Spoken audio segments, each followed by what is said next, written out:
Hanapin ang sarili, maghanap ng ligaya sa loob ng bakuran ng Ama.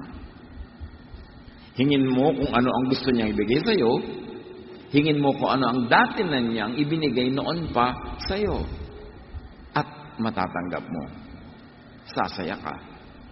Pag naintindihan natin ito, maintindihan natin kung bakit may mga prayers na laging no, merong laging yes, at may mga prayers na wait bago ibigay.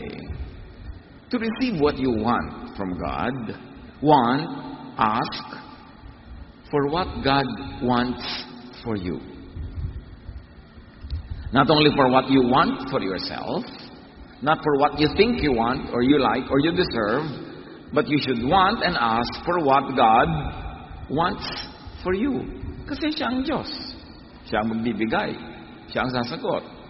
Kaya mahalaga naman yun, know what God wants for you. How can you ask for what God wants for you when you don't know what God wants for you? And how can you know what God wants for you so you can ask for it? Kasi kahit anong hingin mo, pag ayaw ng Diyos, hindi niya ibibigay. Pag hiningi mo, yung gusto niyang ibigay, binibigay niya. Merong mga gusto niyang ibigay, pero kailangan hingin mo. Meron naman, hindi mo pa hinihingi, binibigay na. Ephesians 2:10. For we are God's handiwork, created in Christ Jesus to do good works, which God prepared in advance for us to do. Yung palang lahat ng gagawin nating maganda, therefore makakalugod sa Diyos, hinanda na ng Diyos para sa atin na gagawin natin. Meron na siyang ideya.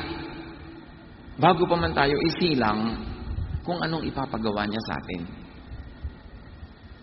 Marami lang ang buhay na sasayang kasi nakalagitnaan na, naubos na, hindi pa nila ginagawa yung gusto ng Diyos para sa kanila. At ang ipinagpipilitan nila, yung gusto lang nila o yung hindi nga nila alam kung anong gusto nila. Tsamba-tsamba na lang buong buhay.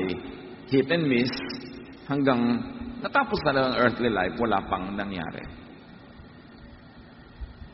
Each person's best work is predetermined by God. Doon ang tinatawag na predestiny. Not in the details of everyday life, but in the general direction of how your life should be lived. Now, how do you know which and what work is for you, is for me? What God wants for you to do is what God designed you to be able to do. It is what God designed you to love to do. Nagtatanong, ano po bang kalooban ng Diyos para sa akin? Ano bang papel ko sa buhay? Ano bang dapat kong gawin? Anong dapat kong maging profesyon? Anong dapat kong pag-ubusan ng lakas? Ano ba yung kaya mo na likas? At ano ba yung talagang gustong-gusto mong ginagawa? Di yun ang gusto ng Diyos para sa iyo. Liba na lang yung gustong-gusto mo isang alam na alam mong kabalbalan sa buhay. Di ba? God prepared the good works that we should be doing, not the bad. So para malaman mo kung saang area ka i-bless ng Diyos, dapat nasa area ka na naturally able and gifted ka to do, hindi pilit. At pagkatapos yung naturally, you love it. Kaya yung may nagtatanong sa akin, Pastor, ano po bang magandang negosyo? Lahat ng negosyo maganda. Pero, ano ba talent mo? Kasi po, malakas pagkakitaan ngayon ng talyer. Yung po bang gumagawa ng mga kaha ng jeepney? Kaya mo bang gawin? Hindi po. Enjoy ka bang gawin? Hindi po. Hindi para sa iyo yun. Para sa kumpare nyo yun. Kasi yun ang gift niya, yun ang gusto niya. Nag-welding, nagpupukpok, natatalsik-talsik ka ng mga acetylene. Pero kung hindi yun ang gusto mo, kahit malaki kita doon, huwag ka doon pumunta. Hindi yun ang will ng God. Para sa iyo, kailangan able ka and you enjoy it. At Diyos ang naglagay sa iyo noon bago ka pa isilang. Kung ano yung regalo niya sa iyo, na pag yun ang ginawa mo, ang bilis mong gumawa, naturally, maganda, masaya ang lahat, masaya ka rin. Pastor, gusto ko pong laging kumanta. Gift ko po bang kumanta? Nag-e-enjoy ka ba? Opo. Kaya mo ba? Napipilit po. Nag-enjoy ba nakikinig sa'yo? Hindi po. Tumigil ka. Magkudkud ka ng nyog. Baka yun ang gift mo. Doon ka yayaman. Makakapagtayo ka ng pabrika ng bukayo. Know what you are able to do best. Know what you truly love doing. And equip yourself to be able to do it well. Hindi naman kung may natural gift ka, excellent ka na agad. Kahit nga magaganda yung natural boses, kailangan ng training, kailangan ng practice. So, pero kahit mamatay ka pa practice, kung wala kang natural talent dyan, mamamatay pati teacher mo. Kailangan may natural, tapos lilinangin mo, i-develop. You know it, you identify it, you learn, you train, you practice. Then you're on the way to do what God has designed you to do. But before you can do that, you have to set yourself free from control of others. Kasi marami ang mga tao na may ideya kung paano ka dapat mabuhay. Unang-una na doon ang mga magulang natin. Dapat ka maging dentista. Dapat ka maging ganito. Kasi ang tita mo meron ng silya. Mamamana mo na yun. Magde-dentista po ako dahil lang ang tita ko merong dentist chair. May ideya ang ating mga tita. Lahat ng mga nagpapaaral sa atin. Tumutulong kung ano dapat mangyari sa buhay natin. You have to be free from that. You have to set yourself free from environmental limits. Lalong-lalo ang financial limits. Kaya malaking kalaban ng isang buhay na mapulay at masaya at mabunga yung karukhaan. Kasi kung minsan hand-to-mouth existence, survival level, hindi mo na magawa yung talagang gift mo, yung gusto mo, yung enjoy mo. Kasi busy-busy ka lang to make both ends meet. Kaya dapat dumidiskarte para painlapun-la rin ang buhay. At huwag tayong magkakamali mga kapatid, iba ang hanap buhay sa buhay. Naghahanap buhay ka para ka lang mabuhay at maipamuhay mo yung tunay mong buhay. Mapalad yung mga, halimbawa, gusto nilang magsayaw. Tapos, yung pa ang kanilang bokasyon. Tapos, meron pa silang enough income from it. Maganda yun. Kasi yung love mo, yung pa yung hanap buhay mo, yung pa yung buhay mo magkasama. Pero madalas, lalo kung nasa arts, yung buhay mo, at sa bansang tulad natin, kailangan may hanap buhay ka pang iba. Para ka mabuhay, pero huwag kang mamatay na hindi mo na nagawa yung art mo. Kasi naghahanap buhay ka lang para mabuhay, at pag buhay ka na, ipapamuhay mo na yung totoo mong buhay. Kaya mapalad yung mga tao na ang kanilang gifting, halimbawa engineering, ang galing-galing nila doon, yun ang gusto nila, enjoy sila. Tapos, kumikita pa sila ng malaki. Yung hanap buhay nila, buhay pa nila. Thank God. But this economy, and the economies of many countries, reward certain professions more than others. Kaya kung yung profession mo, nagkataong hindi doon kumikita ng malaki, huwag mong gigiba para ka lang kumita. Kasi kahit kumita ka ng kumita, naghanap buhay ka lang, tapos namatay ka na, hindi ka nagkaroon ng totoong buhay. So, pinaglalaban mo yun. Nagagawa ka ng paraan, didiskarte ka, hahanap ka ng mga pagkakataon na kikita ka para mabuhay, pero may oras ka at panahon para gawin mo yung tunay na giftings mo. Kasi doon ka mag-excel. When you are on track, when you're on the way to what God wants you to do, that's when God will provide. Marami mga tao, meron silang bulag na pananalig sa God will provide. Kahit kailan na lang, kahit saan, God will provide. It's not always happening. Meron lang provision for your survival, but not for your well-being, not for your fruitfulness, and not for your satisfaction. Because the provision of God is laid on the path that He has designed for you. Kung nung ikaw ay pinaglilihipan ng iyong ina, nililikha ka pa lang ng Diyos, binigyan ka ng ganito mga gifting, therefore, dinetermine niya kung ano dapat ng papel mo sa buhay, sinulatan at dinrawingan ka ng landas na generally doon ka dadaan, doon siya nag-iwan ng mga blessing na habang naglalakad ka doon, isa-isa mong nakikita. That's when God provides, when you live according to God's will. And living according to God's will is not always about morality. It's not always about personal righteousness. It is living according to the design that God made of you and for you. So early on in life, itatanong mo agad, am I moving in the path that God wanted me to do? Kaya sa mga ibang eskwelahan, lalo sa high school, meron silang binibigay na aptitude test bago ka mag-college. Tinitingnan ko anong kurso ang pinakabagay sa talent mo. Binibigyan ka ng guidance para hanggat maaari, doon ka mag-aral kasi doon ka mag-excel.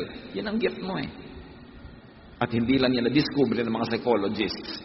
Sinabi na yan ng Bible noon pa. Do what you were designed to do. Mga magulang, bilang magulang, ang ating number one tungkulin ay hindi diktahan ng mga anak natin kung anong buhay dapat magkaroon sila, kundi turuan at tulungan natin silang madiskubre kung ano ba ang calling, ano ang gifting sa kanila ng Diyos, at tulungan natin silang doon sa landas na yun tumahak. Romans 1:20, God's eternal power and character cannot be seen, but from the beginning of creation, God has shown what these are like by all He has made. So God reveals His character by His creation. Make it personal. God reveals His will for you by looking at you, how you were made, how you were created. Then you will know God's intentions for you. A person's make shows God's intention and will and should determine function. Paano ka ba nilikha? Sa church, iba-iba ang inilalagay ng Diyos sa mga tao na iba-iba ang talent para kumpleto ang rekado ng church. Ganon din sa pamilya. Paano ka ba nilikha? Kaya iba-iba ang papel natin sa pamilya, hindi magkakamukha. May ibang papel doon na malakas kumita, mayroong ibang papel na dahil sa kaugalian ng ating lipunan, hindi masyadong malakas pagkakitaan, pero kailangan ka rin ng pamilya mo to do that, para yung pamilya nyo buo, kumpleto.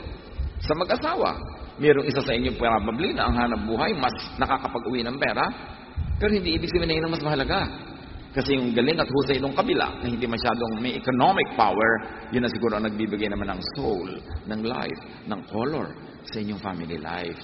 So pareho yung mahalaga. Job 38:33, do you know the laws that govern the heavens? Magandang tanong. Alam mo ba mga umiiral na batas ng sangkalangitan? Ng sansinukob? Kasi meron. Hindi tayo aksidente. We are creations of God. And the Creator has something in mind, what He likes to do with the creation. And therefore, the God that determines that designs you according to that intention of the Maker. Hindi tayo dapat mag-isang basta-basta na lang sumusugod sa gusto nating gawin. Lagi natin isinasaalang-alang, ano ba ang gusto ng Diyos na mangyari sa akin? At paano ko malalaman yun?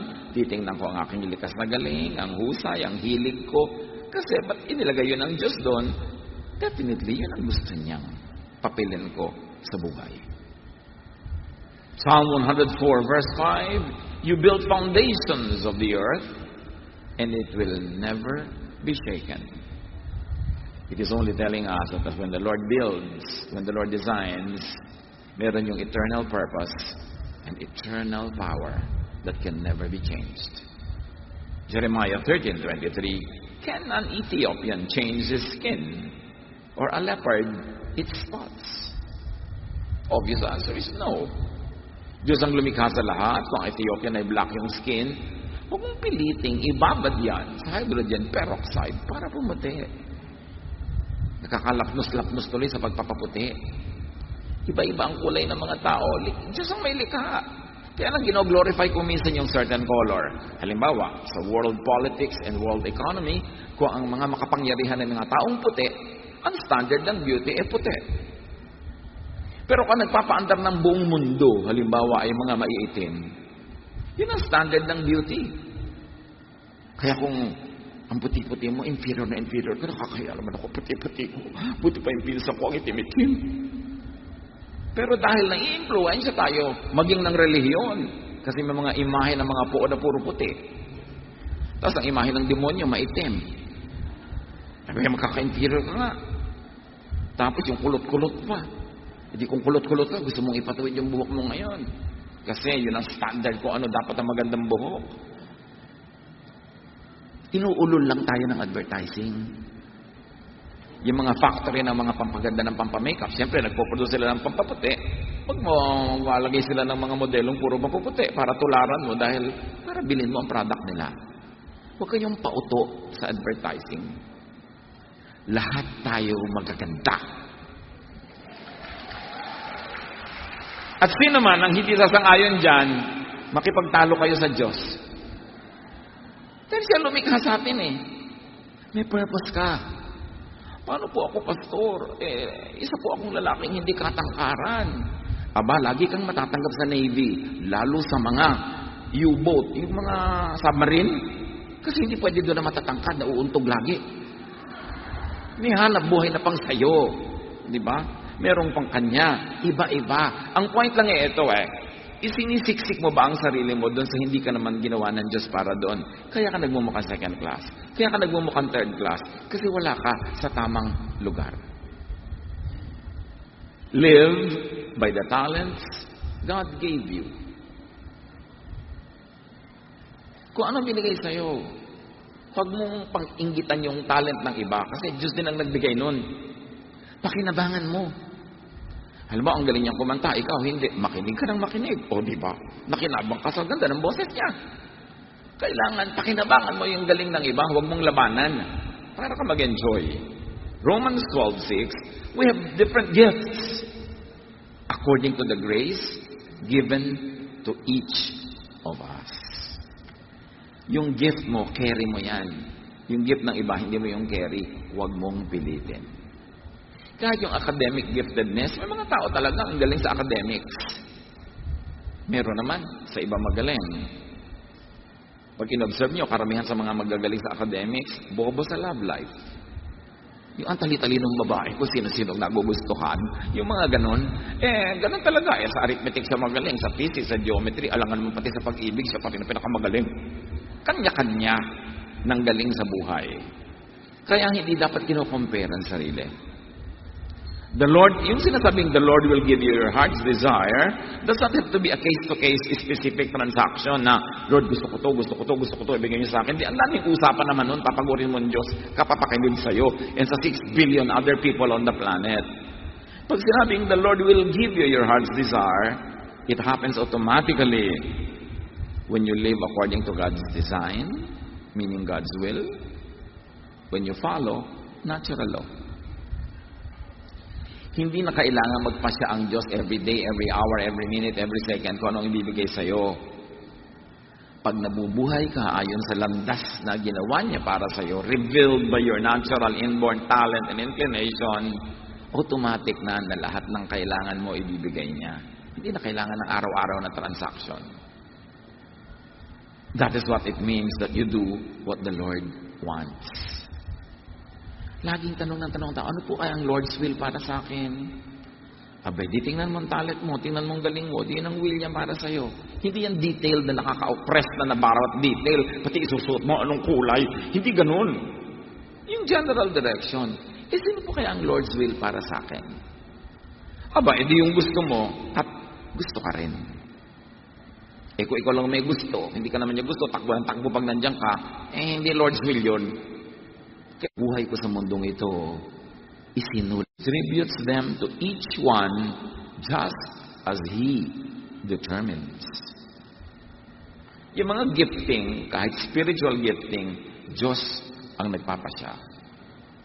Kaya sa church naman, may binibigay ang Diyos na gifted in preaching, merong in teaching, merong in administration, merong gifted in soul winning, merong gifted in counseling, merong gifted in giving and supporting others.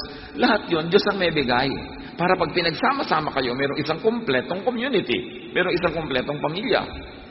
So kung ikaw ay administrator, huwag mong piliting maging preacher. At kung preacher ka, you go on preaching and delegate administrative work to other people who are gifted in that area. Singer ka, concentrate on music ministries. Meron naman, mahuhusay sa ushering. Doon ka dapat pumunta. Iba-iba. Hindi magkakamuka. Pero lahat mahalaga. At magiging masaya ka lang kung nasa tama kang lugar.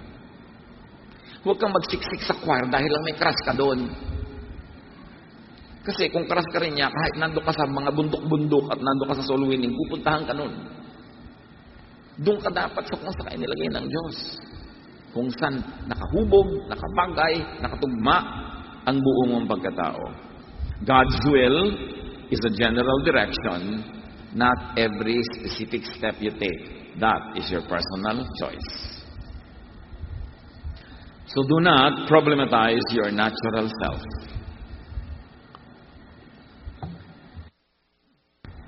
Sa ating pagkatao, sa ating character, meron tayong pwedeng i-modify, ayusin para lalong maging effective tayo sa buhay, mas lalo tayong mas guminhawa, sumaya.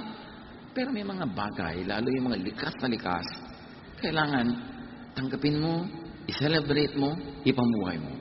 Kasi doon ka magiging best. Huwag makipagtalo sa Diyos. Huwag magreklamo sa Diyos.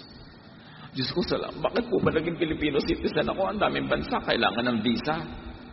Eh kung ginawa ka ng Diyos na citizen ng Tonga, gusto mo? Nasaan yung Tonga? Ng Vanuatu?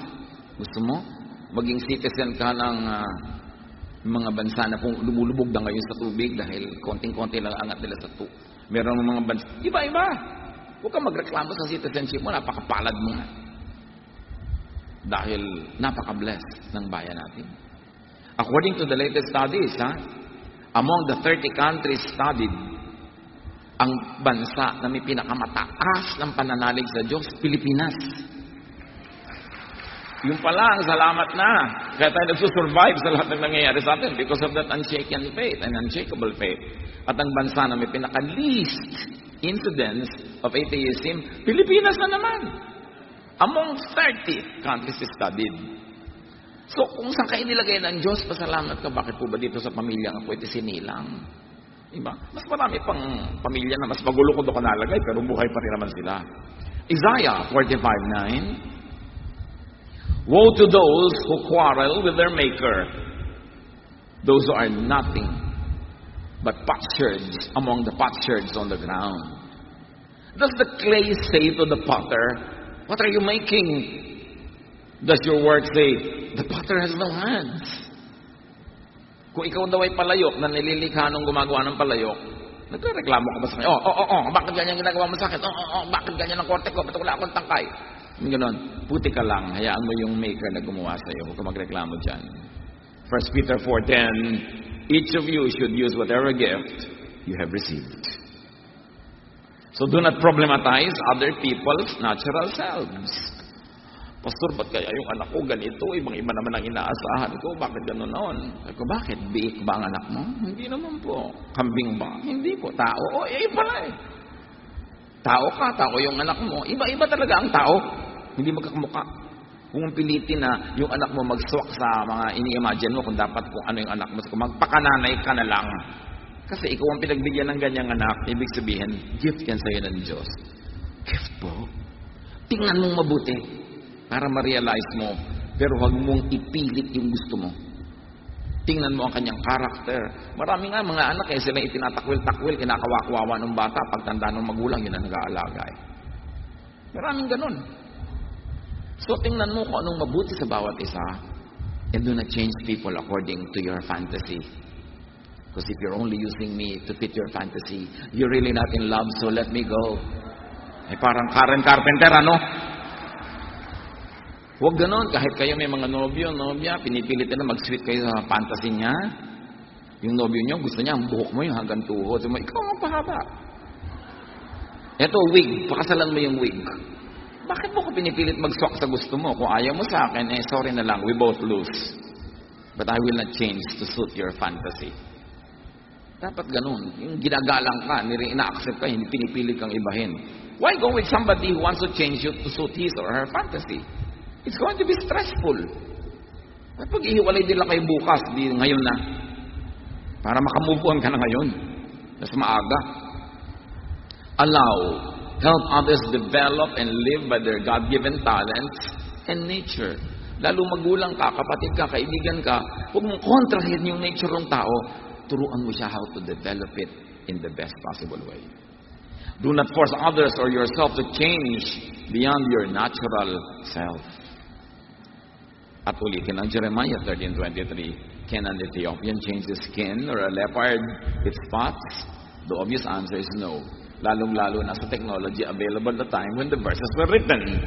It really meant no, impossible. So do not impose your ideas, your expectations, your requirements on other people's personal development.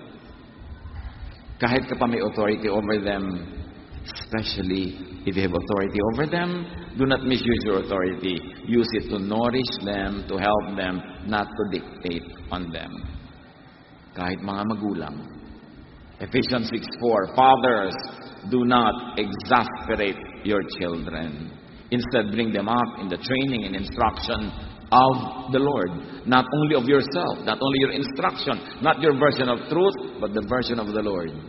So huwag niyong ubusin ang pasensya ng inyong mga anak to the point na kailangan nilang lumayas, kailangan nilang mawala sa inyong bahay para lang sila maging totoo sa kanilang mga sarili. Huwag niyong ubusin ang pasensya nila. Palakihin niyo sila, sanayin niyo according to the Lord's will. At na-define na natin ang isang ibig sabihin ng Lord's will na yan. Look at how the person was created. Yun ang Lord's will sa kanya. 1 Thessalonians 5:11, Therefore, encourage one another and build each other up. God does not have to stop every moment to personally give you what you want. Preset na yun.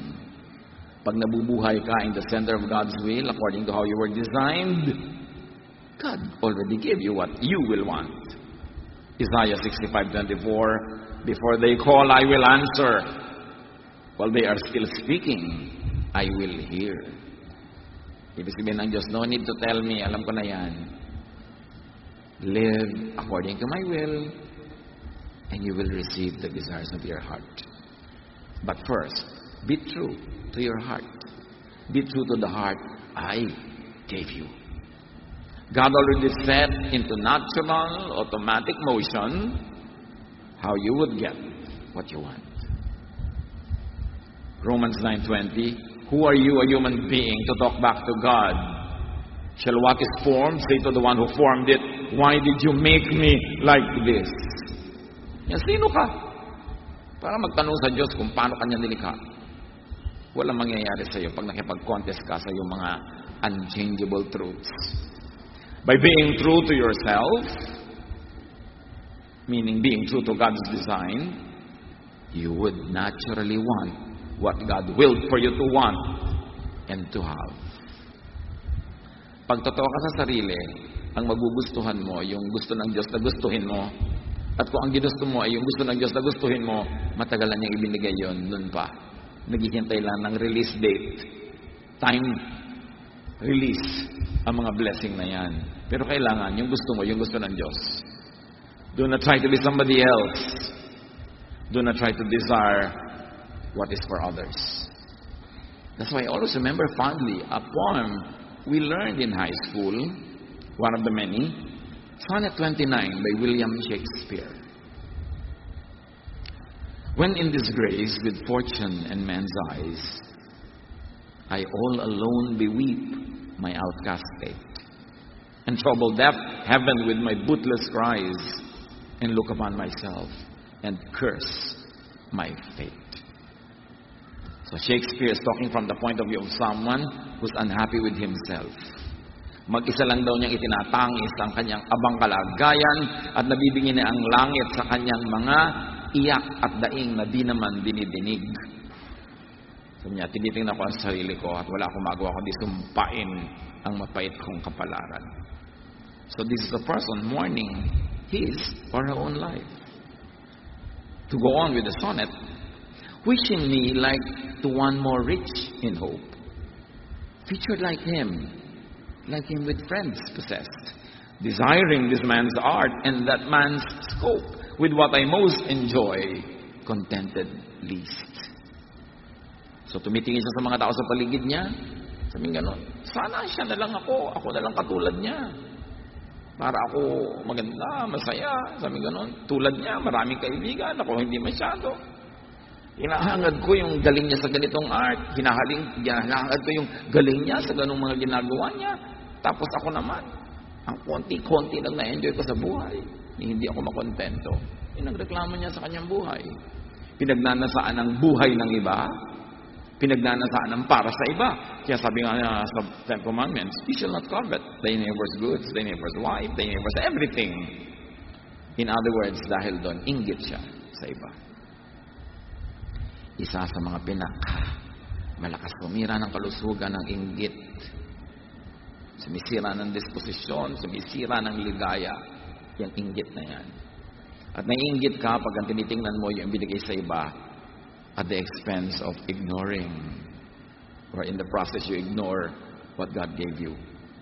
Sabi sa Ecclesiastes 4:4, and I saw that all toil and all achievement spring from one person's envy of another.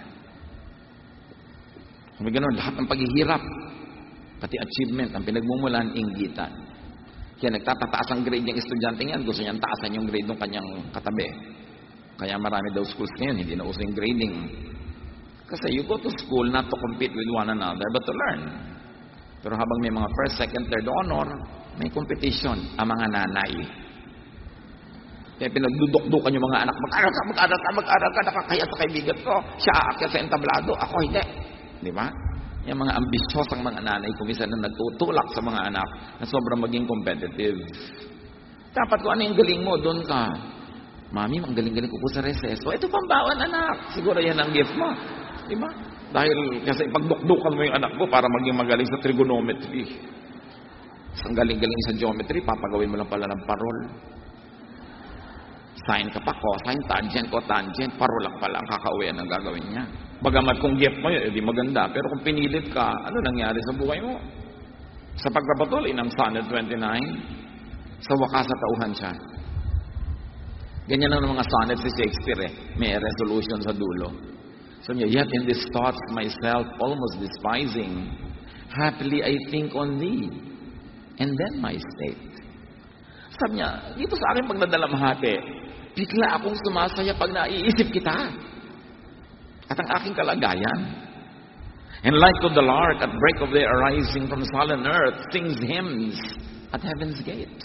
At nagmumukha ako sang ibong umaawit sa ibabaw ng tore ng simbahan sa umagang-umaga. Biglang ang saya-saya ko, for thy sweet love remembered such wealth brings, that then I scorn to change my state with kings. Pag naaalala ko ang pag-ibig mo, ang mga text mo na, kumain ka na ba? Magkaroon, hindi ko ipagpapalit ang buhay ko kahit kaninong mayaman o makapangyarihan.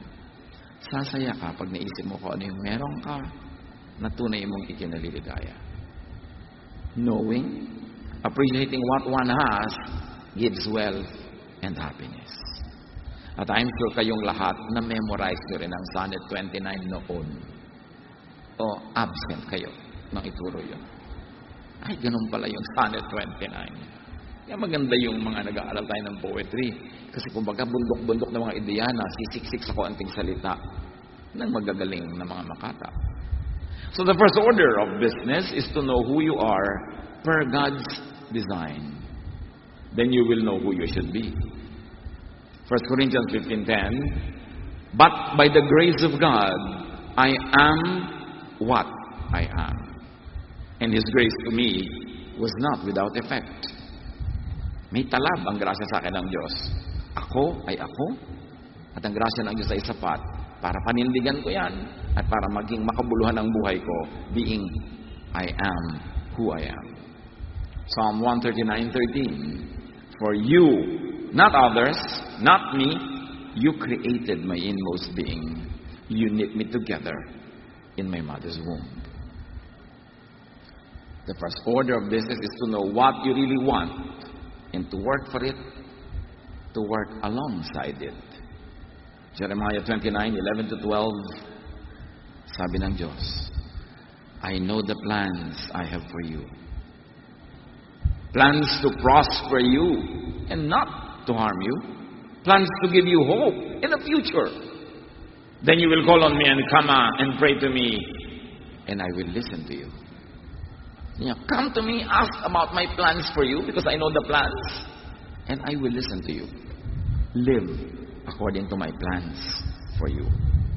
1 Corinthians 2:9, what God has planned for people who love Him is more than eyes have seen or ears have heard.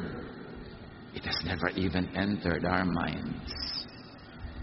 Alam niyo ba kung anong plano ng Diyos sa umiibig sa Kanya, sa sumusunod sa Kanyang kalooban, sa nabubuhay according to design? Ganon? Higit pa sa lahat ng nakita niyo na. Higit pa sa lahat ng narinig niyo na. Sa katotohanan, ni hindi sumagi sa inyong guni-guni ang kadakilaan, kagandahan ng gustong ibigay sa inyo ng Diyos. So dapat yan ang hanapin ninyo. Know what God wants for you. Ask for and live by what God wills for you. And receive all of it. Plus. Hindi bagay sa mga anak ng Diyos na nagrereklamo, maralita, hindi masaya sa buhay niya, mamamatay na lang, hindi pa sumasaya. Hindi bagay yon. Pero una nating hanapin, ano ba ang kalooban sa akin ng Diyos according to how I was made? Doon ako mamumuhay, paninindigan ko yon, lilinangin ko yon, and I will receive blessings I have never even imagined.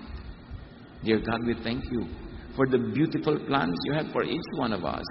Teach us to be faithful to you, our Creator, our Maker. Teach us, Lord, to appreciate you as Creator and to appreciate the creation as well, including ourselves. At nawa maging panggising, guide, light sa amin, Lord, na meron kayong plano, na ang successful life is not the life lived according to our will, but the life lived according to your will, your giftedness, your nature that you gave us to us. Pagbulay-bulayan natin itong mga kapatid at isipin, paano dadagdagan pa ang kahulugan ng buhay sa pagiging mas totoo sa sarili